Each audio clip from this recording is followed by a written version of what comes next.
Welcome to the Extra Mile podcast for bar exam takers. My name is Jackson Mummy, and each week we'll be bringing you updated information about the bar exam and what you need to do in order to make the next bar exam your last bar exam. Ready to get started? Let's jump to it. Hey everybody, welcome. It is Wednesday, July 5th. We have survived the 4th of July, hopefully, and I'm glad you're here. I'm glad I'm here. I have June here and Amanda here. Amanda, you are going through what June and I always go through, which is feel sick in July, don't you? Yeah, I feel like I'm having some sympathy, worn down sickness from everybody else who's studying hard, and we're all working harder too. We know the students are working the hardest, obviously, but I got a little bit of a cold that I'm recovering from. Yeah, this is a real thing for us. Somehow it's contagious across the internet. I don't know. But over the years, and June can attest to this, I almost always get sick in February and July. So knock on wood or wood synthesized fabricated materials, I'm going to stay healthy this year, right? We hope. In any event, glad that you're all with us today. We have a lot of information to give you. There have been some significant things happening in the bigger world that are going to impact the bar exam. I'm going to talk a little bit about that today. Then we've got a few questions that came in during the week, a quiet week because everybody's studying and we had the holiday. And then we asked you a question this week. We said, what's the biggest obstacle that you're facing? What's keeping you from being successful on the exam right now? We got some good responses to that, and Amanda and June and I will talk about all that and give you our thoughts about that. I do have a few cool things I want to talk about, and then some things going on with the exam itself. The first thing I want to let you know is that as of July 1st, we switched one of our processors for credit card payments that now allows us to use a couple of companies, Klarna and Affirm. And what this does is that you now will see when you go to order any product, whether it's PhotoReading or BarMaps or a basic course, whatever it might be, that you now have a number of options. You can take the one single payment and get a discounted course price, or you can take, as before, 12 monthly payments from us, which is more expensive, but obviously broken into 12 payments. But with Klarna and Affirm, you now have the option for up to four monthly payments with no interest charge at all at the lower discounted course price. So if you're looking at photo reading, for example, instead of paying $400 up front, you can use Klarna or Affirm and pay four payments of $100. And it's easy. It's just right there on the order form. It's a very simple. You just put in your name and a little bit of information, and they set you up and you're good to go. Or you can use our payment option. Now, we don't have a 4-payment option. We've either got a 2-payment option or a 12-payment option. So that should be helpful to everybody. And you'll see that on the order page. If you don't see it, just go to, I think it says cards and more. Just click there and then you'll see Klarna and Affirm. And I just want to say, this is something that we wanted to do to make the course more accessible. And I know, Amanda, you have been a great proponent of trying to make the course as accessible and open to people from all sorts of economic situations. So I'm pretty excited about this. Yeah, this is really great. And yeah, of course, because there's always that, I feel like when you're trying to do good work and you're doing this work for the bar exam and you're like doing it in a justice focused way, at least I could speak personally for me, you always have to hold that you're a part of this economic system here. And we're trying to tell you all these things that you can do to better yourself that we really believe in and to put yourself in the best position to pass. But it's also awesome that we can offer like all these ways to get access to those resources. And I feel like a lot of it is shaped from what I did before I was an attorney, but also my personal experience when I first graduated law school. And I literally did not sign up for a review course because I could not afford one. And people were like, what do you mean you can't afford one? You could take out a loan. I didn't have anyone to co-sign a loan for me. I probably had $50 in my bank account. So it was what it was. Yeah. And so if you are listening or watching this and you have not signed up with us for our basic course, you can now put that on Klarna or Affirm, get access to everything immediately and get a no interest payment plans. So I'm very excited about this. I hope it expands the reach and the ability of our course to talk to and help more people. And we'll continue to look at options around those things, but that's a pretty cool step. I want to spend a couple of minutes talking to our Florida students. I know we've got a lot of you that are not Florida students, but I just need you to bear with me for a minute because a lot is going on in Florida. Some of you may recall that in July of 2022, at just about this point, actually a little later, closer to the exam, the bar examiners in Florida sent out a very bizarre email in which they said all of the recent Supreme Court decisions and the Florida July enactments are testable on this coming exam in a week. It was a week before the exam, and everyone freaked out, and it was craziness. We are just assuming that the Florida bar will take that same position again this year. And so in anticipation of that, a couple of things have been done, and I want to talk about those. The first is for Florida, there is a significant change in the alimony rules in the state of Florida. This is going to affect domestic relations very distinctly. The quick summary is that permanent alimony is gone in Florida. It doesn't exist anymore. And there are new rules around durational alimony and how long it can last. We've got rules around rehabilitative alimony. We've got rules now about adultery being a factor. There's all sorts of things going on. So if you're a Florida student, when you sign on to your Florida online course, go down to domestic relations. It's one of the last subjects in the course. And I want to say in that lesson, the very last lesson in that unit is a video that I've recorded going through the alimony rules. It's about a 10-minute video. I think it will be very helpful for you. In fact, I think it's a necessity. And we have not heard distinctly and directly from the Florida bar that they would test these new rules. They just went into effect 4 days ago. But based on current history, I think it's prudent to do that. So make sure you watch that video and you take good notes so that you know what these new rules are. You don't have to cite anything. It's just literally, here's the structure of the rule. So I wanted everybody to be aware of that. In addition, if you're a Florida student, you already know that 3 subjects, trusts, UCC 3 and UCC 9, are theoretically, at least, no longer essay subjects, they're multiple choice subjects. We've been working on a variety of editorial pieces. But one of the things we've done is we've added, I think, about 100 questions, maybe more. In those 3 subjects, they are in your online course, and they are in the books, the PDFs, obviously not the print books, but they're there for you. Make sure you go through and do those 3 subjects. Trusts, UCC 3, UCC 9. I think we're probably the only course. I've talked to some people in the last couple of weeks in the big box courses, and I said, what kind of materials do you have for UCC 3, 9, and trust? And they said, we've got essays. Not going to help you. So we've got lots of multiple choice questions. You will see them on. Here's a hint if you're listening. I think between trusts, UCC 3 and 9, you're going to see at least one, if not all 3 of those subjects on the exam in July. All right. Now, those of you that are not Florida students, you can start listening again, and for everybody. As you're undoubtedly aware, the U.S. Supreme Court ended its term with a series of announcements last week and decisions. And as always, this is troubling for the bar exam because it comes so close to the July test. Now, we have guidance from the NCBE that says the recent term decisions, the ones that were just announced, will not be tested on the multi-state bar exam, and they will not be tested on the uniform bar exam. So if you're a UBE student in July, forget it. You don't have to listen again for another couple minutes. But if you're in California, Florida, or Georgia, we do not have guidance in California or Georgia. We don't know if they would test these decisions. In Florida, we do have guidance from last year that suggests they might. So what we've done is to prepare a brief video again on the most significant of those decisions for the bar exam, and you will find that in the constitutional law unit in your online course. And there's also a lecture from last year, which you probably want to listen to, even if you're in the UBE, because now those decisions from a year ago could be testable. I'm not going to get into the merits of anything the court decided, other than to tell you that apparently case or controversy no longer matters.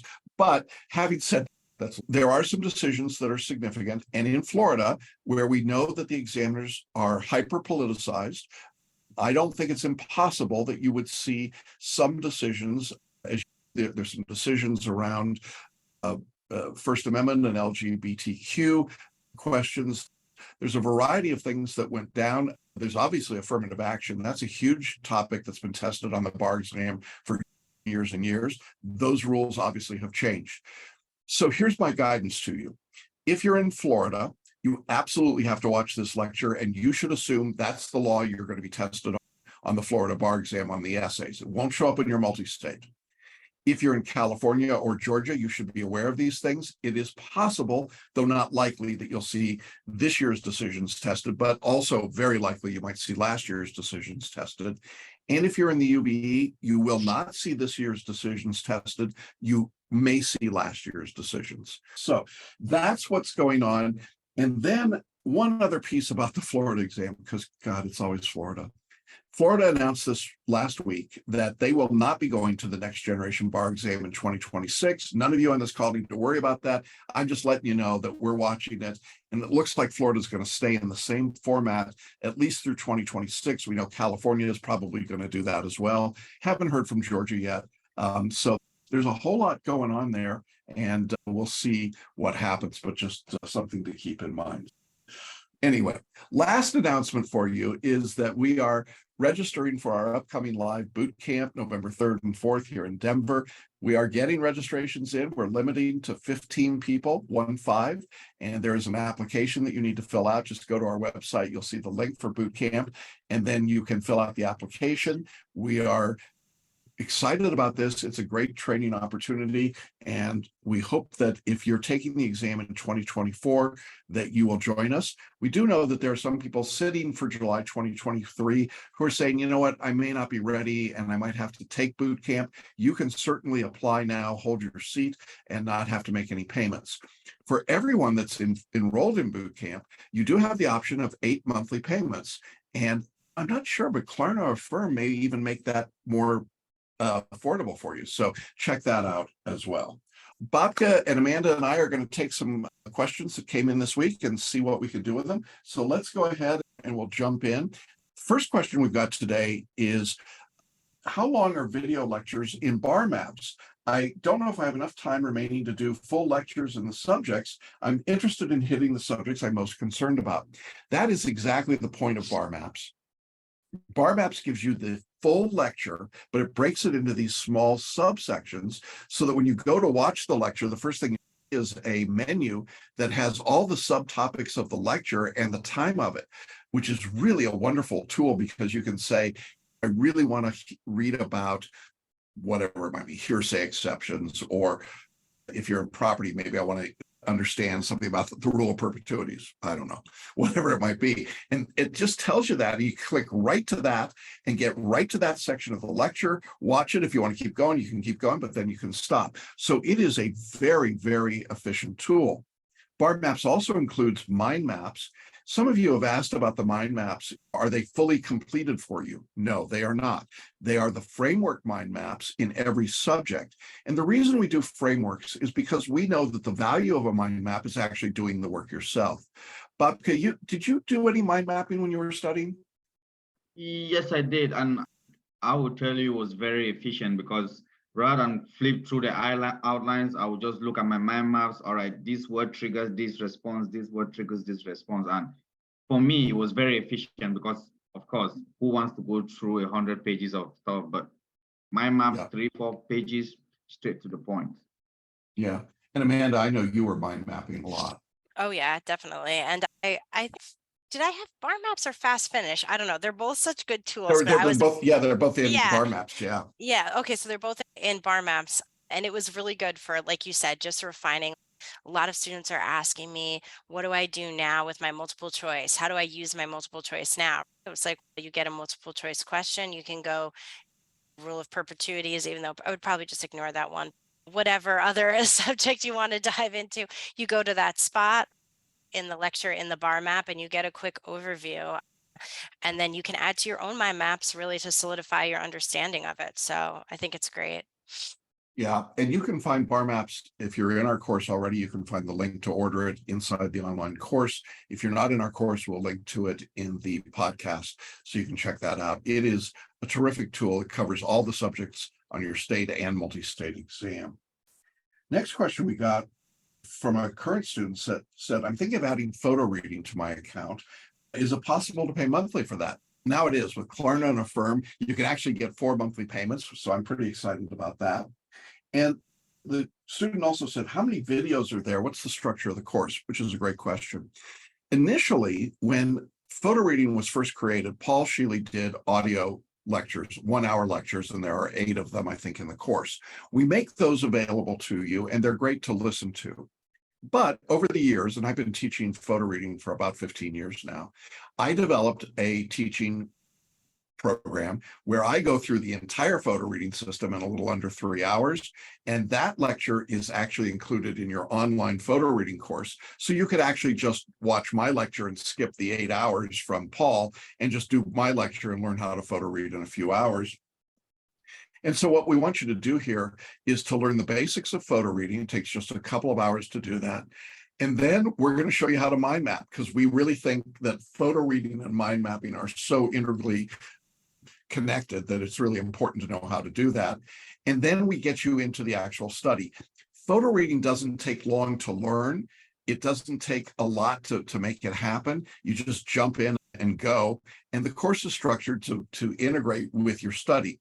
Now, the other important thing about photo reading is that once you're a photo reader and you're in our online course, you will see a separate set of timing instructions that tell you photo read for 10 minutes and then mind map for 2 hours. So you're saving those hours that you would have normally read.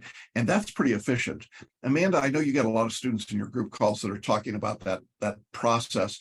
Am I describing it in a way that they're experiencing it? Yeah, I think so. A lot of students talking about that process and how they're using it and what to do. And I always say that I wasn't a photo reader. There's not one way to take the exam and study for the Right. exam, but it certainly helps people who really struggle with reading quickly.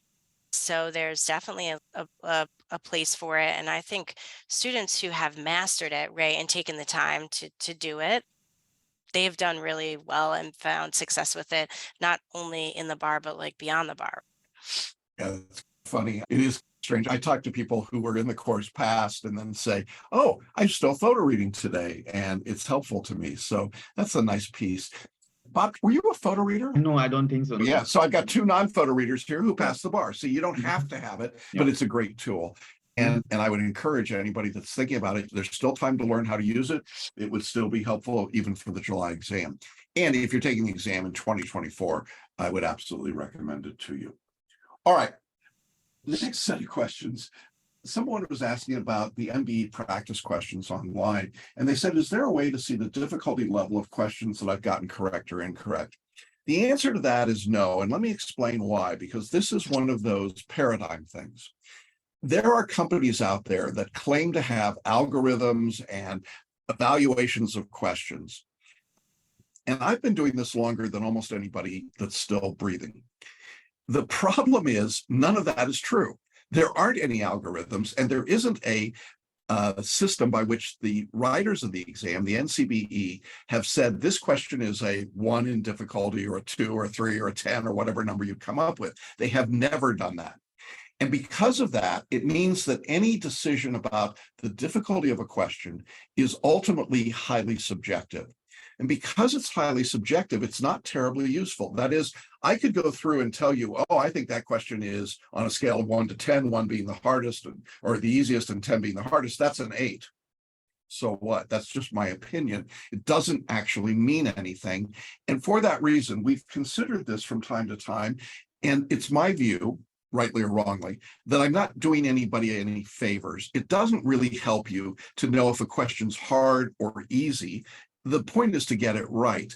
So let me throw that off to you, Amanda, because I know you spend a lot of time. You're doing our MBE training workshop now. And what's your take on that? Does it really matter if a question's easy or hard? Yeah, and it's interesting because we did discuss this like in coaching more than one time about this. Oh, that's a hard one. That's an easy one. And I don't think so. And I think part of my reason for that is questions you can perceive them as harder or easy depending on which questions become before or after them as well, and depending on how tired you are. So I make this argument, like in the exam, even if like we did some sort of statistical analysis, like after the exam was over, there's so much variables within that. So some people get one set of questions if you're in the UBE in the morning and a different set of questions in the afternoon. So depending if you got a lot of longer questions in the morning, questions that were more medium for like medium length or medium difficulty, you might have perceived that question as really difficult, right? If you were tired or if you had a really lengthy question that came before it. And that's part of the reason why I talk about selective intuition and 90 seconds per question and going with your gut and not worrying about it, not like weighing these answers in your head. So I think there's like a real fault in, like, certainly we have these difficult questions or questions the examiners have even thrown out because not enough of the top people got it. Not enough people got it. So certainly like we have these outliers, but other than that, I think like your perception of a question can really change depending on what's going on. And the same is true for in the exam.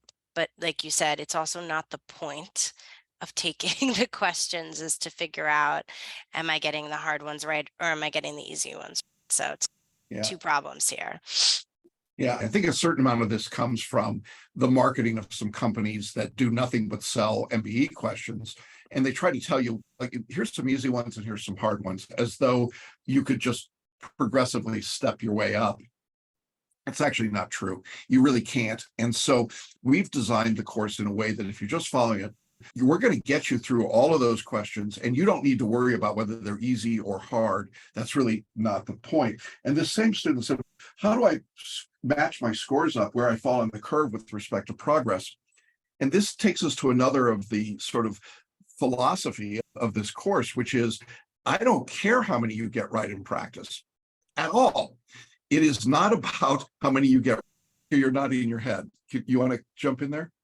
Yes, because I always say on my coaching call, I said, this is the time where you can fill all of your practice questions on your practice, and then you get the reason why you get them wrong, so that when you go into the bar exam, you're going in there to get it right and pass. So it's not more so the quantity of your work, more like the quality of your work. Okay, I failed. This is the reason why I'm failing it. And then you improve on it compared to you focusing on the score. Oh, I scored a 70% on this. And there is a tendency that when you score high, complacency equally kicks in because it's, oh, I'm comfortable now. I got 75%. I'm good. Then the next one, you got a 50%, and then you're mad. Meanwhile, if you're consistently failing, but at the same time you're improving, that you're getting the reasons why you're failing, your chances of having a higher MBE score on the bar is extremely high because you're more focused on your failures and you're not dwelling on your weaknesses. Yeah, I want to emphasize this because as we turn the corner here to this last set of study before the July exam, it's obviously you want a sense of predictability, but most of these tests are not predictive. The only one that I will stake my claim on is February 91, weirdly enough. But don't worry about it. As Bobka says, you can fail them all right now. It makes no difference at all. I'm a geek about this stuff, and I track progress, and I can see how everyone has done on every multi-state online question. I've got all of that data. The problem is I can't find any correlation between how somebody does in practice and how they do on the bar exam. There is no correlation. It's what you do after the question. It's what you put into your mind map. It's the way you learn and develop and grow. Amanda, I remember you were just banging your head against the wall when you were doing MBE questions in practice. Yeah, and I think I had even submitted a question about this because I had my scores were at a point and then they went down and then there just seemed to be no rhyme or reason. And I was like, should I be concerned even if they're steadily going down? And it just really helped to hear, no, like we're just learning. They're in any particular, they're not in any particular order of difficulty or anything like that. And just again, switching my mindset, going back to what June said, and that this is an opportunity to learn. And I really think who can be the most enthusiastic about simply learning can really put at ease that desire to say, where am I falling? what am I going to do? And the other thing is, listen, I'm sure there are plenty of students.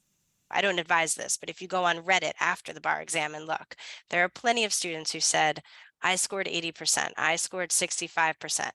And guess what? That's my overall average. Oh my gosh, I'm there. They're not going to pass the bar. So there is just no, people are looking for that assurance that they're going to pass.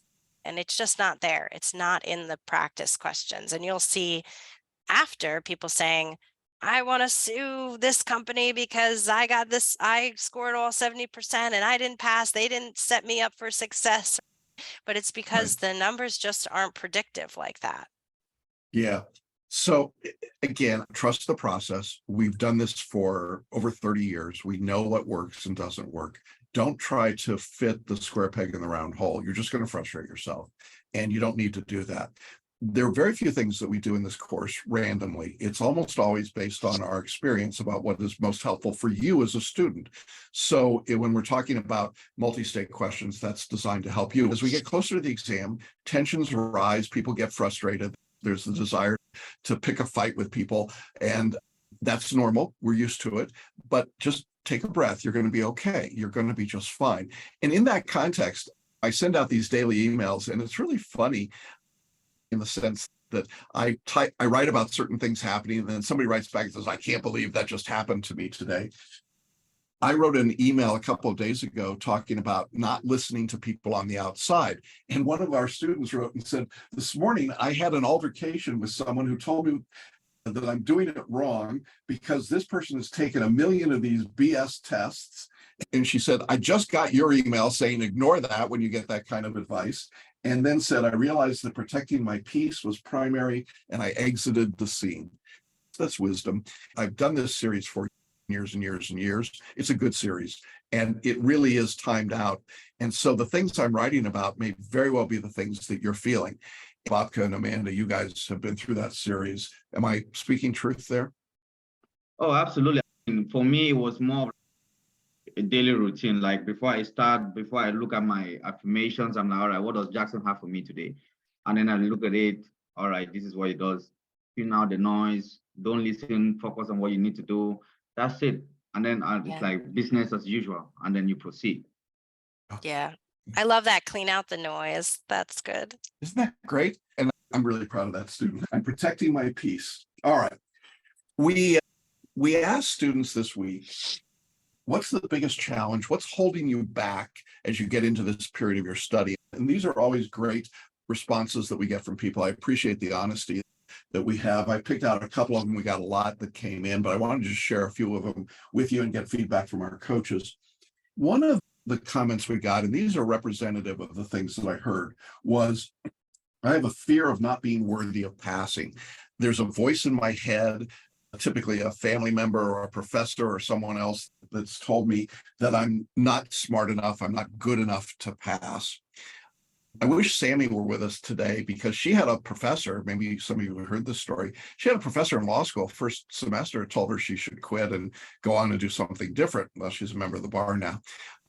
But this fear of not being worthy, I wanted to address that and throw it out to our coaches, because I know you guys hear this from the students in your group coaching calls. Amanda, am I right? That's a topic that comes up pretty frequently. Yeah, definitely. I think that a lot of students get past it, but especially in the beginning.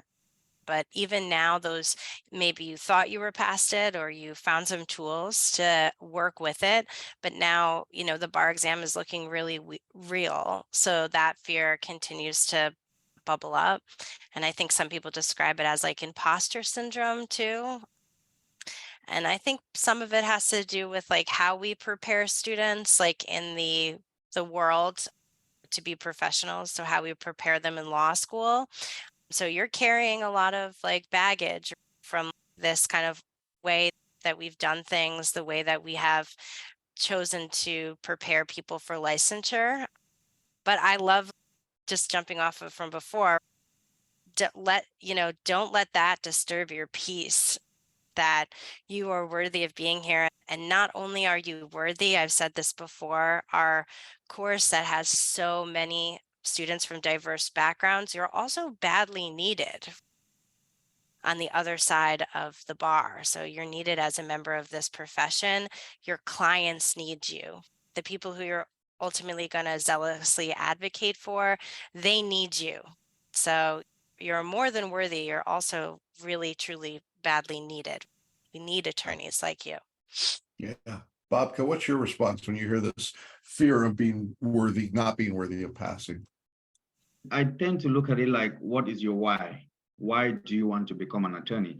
And what the challenge that you're facing, is it big enough to overcome your why? And I always use myself like a point of reference. I took the bar exam 6 times. California whipped me to hell and brought me back. But at the same time, I had even my own family telling me, are you sure you're going to pass? And when I passed, I was like, how do you like me now? So I say all of that to say, what is your why? If your why has to be as robust as it is, and whatever challenge that it has to come and bounce off that why and go back. And at the same time, like I said earlier, you tune out that noise. Everybody's going to have an opinion. Oh, you should do this, you should do this. But this is your life. You use your own pen to write your story. And your why should be what is basically saying, hey, this is why I want to become a lawyer. This is what I'm going to do. And any challenge is going to come and bounce off of that. But if you listen to what people are saying, it festers up, it feeds, your mind feeds off of that. And then the seed spreads. And then all of a sudden now you start having self-doubt. So the key is you shut off that noise. Hey, yeah, thank you. I appreciate it, but I don't need it. You should respectfully. Sometimes for me, I was a little bit mean, but I was like, hey, thank you. I got it. So that's what I was saying. Yeah, I think that's great advice from both of you. There are some tools in the course to help you with this as well. There are the affirmations. There are the self-care videos that we've got near the very end of the course. Some of these include drop-in exercises in which you actually see yourself succeeding, not just on the bar, but in other things in your life, and you take that and put it into the place of taking the bar exam. I find those to be very helpful for students that are struggling with this fear of not being worthy. And then there's also the paraliminal recordings, which I find incredibly helpful. And as I've mentioned before, they are now available to you, all 75 recordings, for $95 for a year on an app called MindTrax, MINDTRX.com. It's learning strategies. It's their brand new app, and I think it's an incredible deal. But if you've got our paraliminal pack for the bar, you want to listen to personal genius and focus and concentration and belief. These are all great paraliminal recordings that will help you reprogram your non-conscious to not listen to those outside voices quite so much, and listen when you hear them, whether it's a family member, as Bobka was saying, or it's a friend, or it's the person in your office that says, oh, I took this bar exam, I went in and I got myself according to Jim Beam, and I just sat in the hotel for a weekend and I passed that sucker.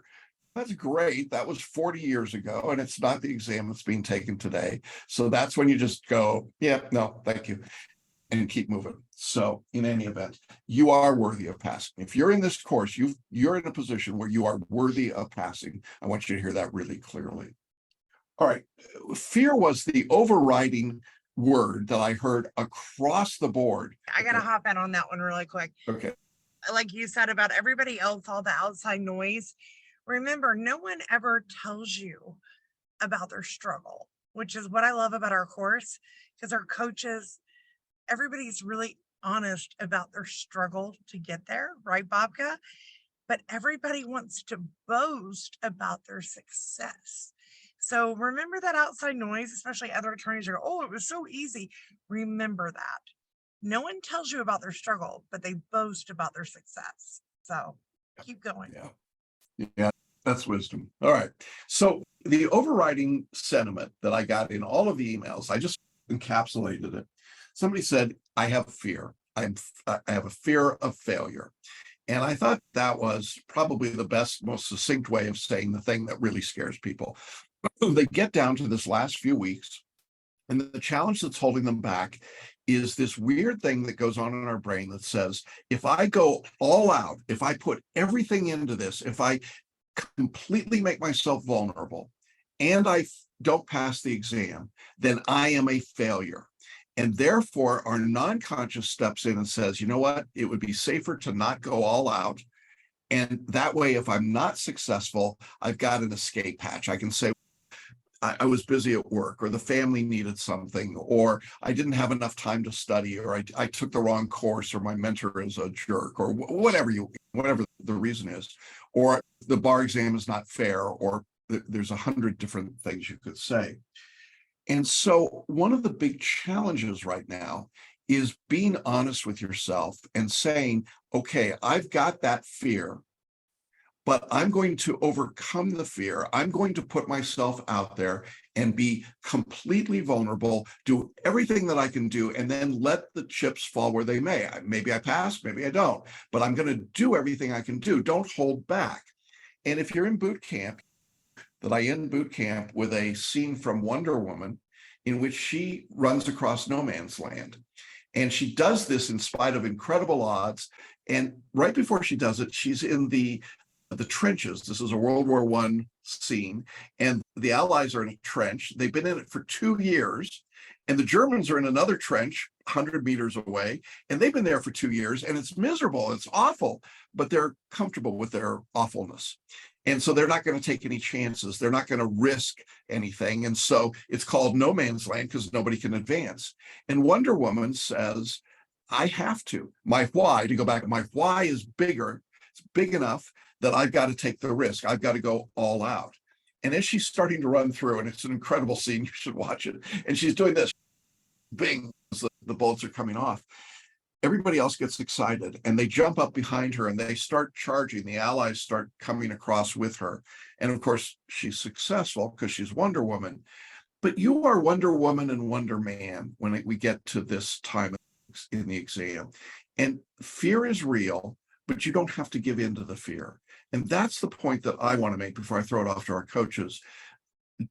You can't say there's no fear. There is, but you don't have to give into it. You don't have to let the fear control you. It is much better, in my view, to be all in and give it everything you've got and not hold back out of some misguided internal, and it's rarely expressed externally or consciously, but internally saying, we don't want to be perceived as a failure, so we're not going to do everything. No, you just got to go for it. Amanda, let me throw this over to you. Yeah, and I also think that taking another perspective sometimes helps people. Like, fear is real and it helps protect us from danger. And we have to say, like, to ourselves, I am not getting attacked by a lion right now. This is just our body's natural response to a stressful situation. And it's so ingrained in us to have fear when we're in a stressful situation. So one way is to say, listen, fear served a purpose. It doesn't really serve a purpose here. It's not serving its natural purpose. You're having a fear reaction because you're in an extremely high stress situation. But it's not life or death. So we have to tell ourselves that. And the other way is to say, change it from high stress, right, to opportunity. There's no reason to be afraid of opportunity. There's no reason to be afraid of learning. There's no reason to be afraid of being successful. So to keep telling your mind things that are not fearful, that are hopeful and helpful. So taking the power away from like the real stress that you are under. And I know June does her mindset coaching and her group coaching calls just focus so much on this. But I would say just like one tidbit is just know you're having like a natural animalistic reaction to an extremely high stress situation that fear is, it helps protect us. But you can say, mind, you're doing a good job, help protect me from danger, but we're not in a dangerous situation right now. June, I know you do a lot with this. This comes up all the time in your coaching calls and in your individual coaching. Yeah, I do. And I'm going to tag on to Amanda. If you've been in my coaching call, I say a lot that, as Amanda said, fear is in our DNA. It is what has kept us alive as humans for millennia, for as long as we've been alive. But in this day and age, my go-to is with fear, It's a two-part. With fear, unless you're in mortal danger, fear is your compass. Fear means you're being challenged. You're on the right path. So again, unless you're in mortal danger, fear is your compass. And then what I want you to ask yourself, am I fearful or am I uncomfortable? Two different things, same reaction in the body. And ask yourself that. If you're uncomfortable, great. Get comfortable being uncomfortable. That's a great place to be, especially in these next few weeks. And again, like Amanda said, tell your mindset, fear, thank you. Thank you for supporting me. I love you. Thank you for keeping me safe. But right now you're not needed. And then I'm going to leave you with this. The definition of courage is being scared as hell and doing it anyway. So I challenge you all to be courageous and get through this, and you will, and you're all safe and you're all going to do a great job. So keep going, fear and all. Babka, any thoughts about this? I know you experienced so much as you went through your journey, and watching you grow and go to that point where it's like, yeah, I'm just going to go for it. Yeah, my mantra was the only thing on the other side of fear is fear. And at the same time, if you want to grow, growth is an important component of who we are. And part of growing is overcoming that fear. Unless you want to stay in the same spot for your lifetime, you have to grow. And part of growth is, hey, I don't like taking the bar exam. You want to become an attorney, you have to overcome this fear to pass. And I always look at it like, okay, let's say you become an attorney now, and then you lose your first case. Is that loss of your first case going to stop you from the practice of law? Are you going to stop taking future cases because I'm scared of losing again? No, you're human. If you don't have fear, then there's something wrong with you. But at the same time, it's okay, I recognize that this is a fear I have, but what do I need to do to overcome that fear? Am I going to take on more cases? Do I need to do more research? Do I need to put in more work? But can you overcome it? Absolutely. Now, do you have the willpower to do that? Yes, you can. And I am a point of reference. After having failed 5 times, is it 5 times? I still overcame that fear and I'm on the other side. So you can do it. Yeah. And if you look at the videos that we've done, which are just a small sampling of the people we've helped over the years, there are people that took the exam 20 times or more and then passed. Fear of failure? Yeah, I think that's a real thing. I really appreciate all the student comments that came in that talked about fear. They're honest comments, and we're not trying to diminish that in any way, but it is not the reason to not push forward. And I think right now, I think 3 weeks is when fear actually is at its zenith. It's at the highest, because you still have 3 weeks of learning ahead, but it feels like the exam is tomorrow, doesn't it? And so there's this disconnect that happens, and you say, oh my God, the exam is this tough and it's so hard. And you forget that you've got 3 weeks to get ready for it, which is a huge amount of time the way it goes. And so your fear should diminish. But I think this weekend, and I also think with a holiday, it just gets a little weird. People get a little, oh my God, did I just let that weekend go away and not use it effectively? And so now I'm all scared by it. One of the comments we got that I thought was so great, I asked, what's holding you back? And somebody wrote to me and said, nothing is holding me back. I have everything I need to pass, and I will pass in July of 2023. Yeah, that's right. That is the attitude you take. You do your best, you go all out, you give it everything you've got, and then let the examiners make the decision about whether it was good enough for them or not. And I can assure you that if you do your very best, if you walk out of the exam and you say, I did the very best I could do, then the results are what they are, and we just move forward from there. It's the person that kind of half-asses it in there and says, well, I don't know, I'm not sure. I'm going to give it a little bit of a try and we'll see what happens, but it might not work. And they're the Eeyores, I call them. And the Eeyores just get beat up so badly. And they come out and they say, that's what I expected. I didn't quite do it. And essentially what happens is I end up having to light a fire under them to get them to do the work that they need to do and to have the belief that they need to have to get going. And our coaches come in and the tools and resources to get them through it. And they do. That's the great thing. I'll wrap up with this. I got a text message today online. Somebody said, do you have a course for North Carolina? And I said, yeah, we do. And they said, oh, thank goodness. You helped me 23 years ago on my 4th try in the Florida bar exam. 23 years ago. I was like, wow, yeah, I'm really old. The student rep exit, so am I. But 23 years. And they'd had 3 failures, and then they passed, and now they want to take another bar exam all these years later. You don't have to be afraid, and you've got everything you need in this course to be successful. On that note, I just want to thank Amanda and Bobka and June. I appreciate it so much on this holiday week that you guys were here. I appreciate all of you. We've got a big group of you online today live, and we are excited about that. We will be back next Wednesday. Obviously, we're getting closer, and just appreciate all the work that everybody's doing. You may not realize how much people are watching you. You may not know that you're modeling a whole set of behaviors and beliefs for them right now. Be that person that you aspire to be. As you've heard all of our coaches say, you have it within you. You just have to believe it. You have to follow the process, trust the process, and you're going to be okay. It's going to work for you. So with that, I'm going to say bye. We'll see you next week. Thanks everybody for being here, and have a great study week, and don't let the fear get you. Bye-bye, everybody.